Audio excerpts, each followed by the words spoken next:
I'm so happy to see you because today I actually get to show off one of my new art supplies, and I rarely buy new art supplies for myself, so this feels kind of special to me. If you didn't read the title of this video, my new art supplies are these ZiG Mangaka pens. My go-to pens for outlines are these Staedtler pigment liners, and I usually use a 0.5 and a 0.05, but unfortunately one of the two ran out and I wasn't able to find any new Staedtler pens, and ordering them online would have just taken too long. Like, I needed a new outline pen as soon as possible. However, my fiance and I happened to walk by a Japanese stationery store, and that's where I found this set of ZiG Mangaka pens. They did come in a little plastic box, but I happened to have thrown out that box before making the video. That being said, you can buy all of these pens separately. So let's swatch them real quick so you can see how thick these lines are. I'm going to start off with the thickest pen of the set, which is the 0.5. And it draws a beautiful line. And we also add a little scribble. Next is the 0.3. A little thinner, but still on the thicker side. Then the 0.1. I'm not gonna lie, just drawing a quick line, the 0.1 and 0.3 look almost identical, but you can very clearly see the difference in the little scribble. Then the thinnest one is 0.05. This one has a very fine tip, so I have to be very careful in order not to break it. I don't know if you're gonna be able to see it on camera, but the tip of the pen is already slightly worn down from me using them. And then lastly, this one is a fine brush tip. And since there's a lot of variety in brush tips, this is what it looks like. It's quite stiff, but it still has a little flexibility to it. Now I'm going to start off with the sketch, and then I'm going to tell you more about these pens. Today I felt very inspired by this picture of a haircut that looked like super late 2000s to me, maybe very early 2010s. And then of course I wanted to pick out an outfit that also matches this timeline. Although I feel like the dress I ended up giving her was more so in fashion a few years before that hairstyle was kind of popular. Initially I also wanted to draw a fish girl that's kind of underwater and looking at fish swimming by, which is why the girl is so pushed into the corner. But I feel like I've drawn a lot of fish-related characters in my uploads this year, so I decided to go for a bug instead. And at first I thought about doing a butterfly because her wings could like fit into this frame really nicely, but then I thought like butterflies would be a little too corny and overdone, so instead I wanted to go for a dragonfly because there's totally not a million dragonfly pictures out there already. I also want to practice drawing characters with glasses because I'm absolutely terrible at drawing glasses, and going with that somewhat 2000s inspired look, of course she had to have thick rimmed rectangle glasses. I also added some sparkles and heart-shaped confetti because I wanted the picture to feel a little more whimsical. Now that the sketch is done, let's start lining. And I am starting off with the 0.5 sized pen because that is the thickest one, and that's usually how I outline my pictures, by starting with the thicker outlines and then adding the thinner detail lines afterwards. Now usually I only use 2 different line widths, but I want to use all 5 pens in this set, so while I'm outlining this I have to think ahead a little more. I will use the 0.5 the same way I usually do, then switch to the 0.3, 0.1 and finally 0.05, just kind of working my way down the sizes as I outline more and more detailed stuff. I also don't plan on using any colors in this picture, but I do want this picture to look and feel like a finished illustration and not just purely line art. And a long time ago when I was younger, I used to do a lot of black and white art. And I'm not talking about grayscale, I'm talking about straight up black and white, because I couldn't afford any fancy art supplies. But you will see later on that I did change my plans a little bit. I'm also sure you've seen this exact same dress with the heart pattern somewhere before, because I swear it's all over the internet. But that dress is super duper cute, so I just kind of had to draw it. And because of the dress, I also decided to add like little heart themes everywhere else in this picture. So you see it on her accessories and even in her eyes. working my way down the sizes of the pens is all fine and dandy. That worked out well. But there came the point where I realized I still have to use the brush pen somewhere. And I wasn't really sure where to use it. I could use it to just color in areas, but that felt like a cop-out to me. So instead I used it to color in all the sparkle confettis around her wings, hoping that it would somehow add a little to the whimsy, and I guess also just kind of stand out a little more from the character herself. For the wings, I also used the 01 and 005 because Dragonfly wings are really delicate, so I wanted to try to imitate that feeling by using the slimmest, skinniest pen nibs that I had. But in the end, I'm not sure if that really worked out. They just kind of look the same as the rest of the picture.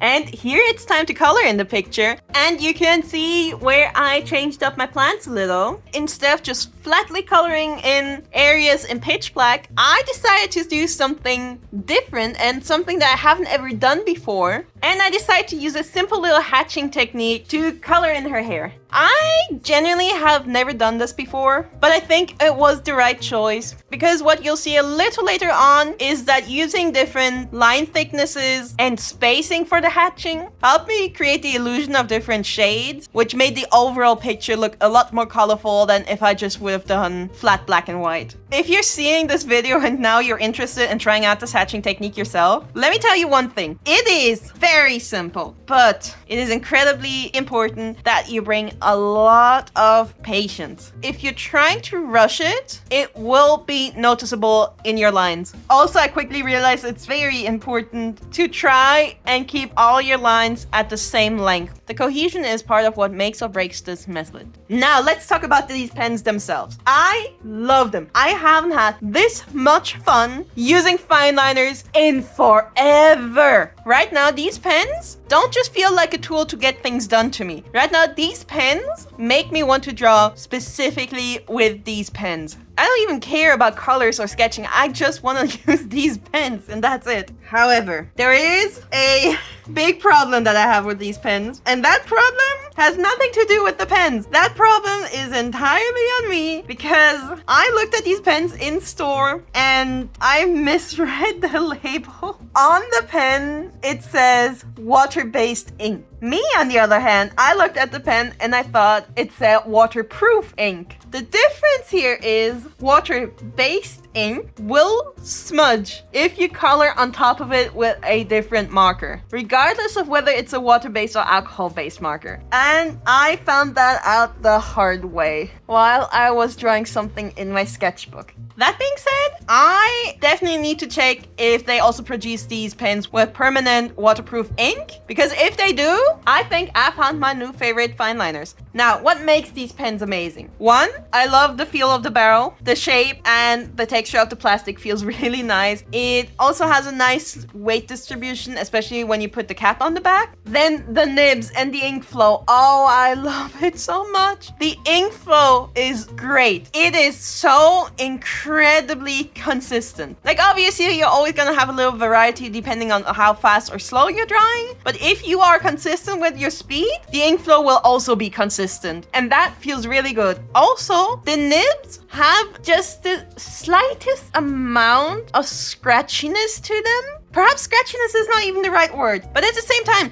don't expect like a super scratchy kind of texture when you're drawing with these pens. It's kind of like when you're using one of these paper textured screen protectors for an iPad. I think that's the closest thing I can compare it to. While with my Staedtler pens, it almost feels like drawing on an iPad without a screen protector. Also, these pens were actually recommended to me in the comments section of one of my videos that I posted at this point probably years ago because I could not find it anymore and I've uploaded a lot of videos. But if you're still watching my channel, thank you so much for recommending me these pens. That comment was definitely one of the reasons why I decided to buy these pens instead of any of the other pens in store. And just as a little bonus, let me tell you a few more reasons why I decided not to buy more Staedtler pens. Staedtler pens were always a little more pricey when it comes to fine liners, but that's mostly because pens with permanent ink or waterproof ink just happen to be more pricey than water-based ones in general. Like, I've been using Staedtler pens for almost 10 years at this point, and at some point, I don't know whether the price of these pens went up and that decision was made by the company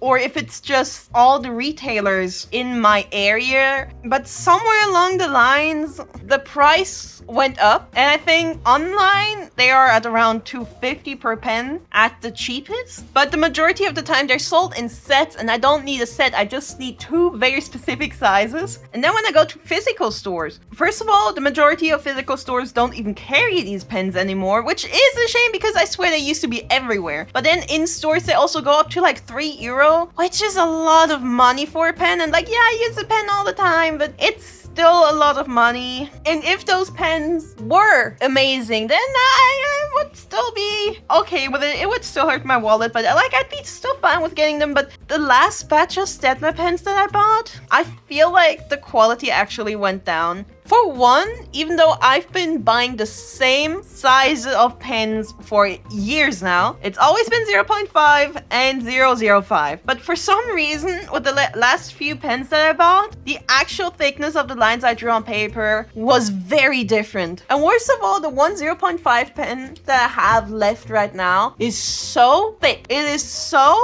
much thicker than a 0.5 should be. And it really, really does bother me. But then also, again with the last batch that I bought, if I erase the pencil lines underneath my outlines, the ink from my outlines will also lighten. And then the outlines don't end up being black anymore, they end up being like a dark gray. And that is incredibly frustrating when I'm trying to color in the pictures, especially with colors that are not just pastels. And I promise you, I swear, this used to not be an issue. But now with the last set of pens I bought, they do have this issue, and it's incredibly frustrating. And I am so upset because I used to praise these pens specifically and the whole Staedtler brand so much. These ZiG Mangaka pens, on the other hand, they have none of the lightening issues when I'm erasing on top of them, which got me like super duper excited when I was trying them out for the first time. Honestly, the only issue I have with these pens is the fact that they are unfortunately water-based, but again, that is entirely on me. Also, I need to look up if they are refillable and if I can switch out the nibs. If that is the case, that would be really amazing. Because if I'm already switching pens, then I think I should be switching to pens that are also a little more environmentally friendly. And I know Copic liners are, but I really hate the texture of the metal from the Copic liner barrels.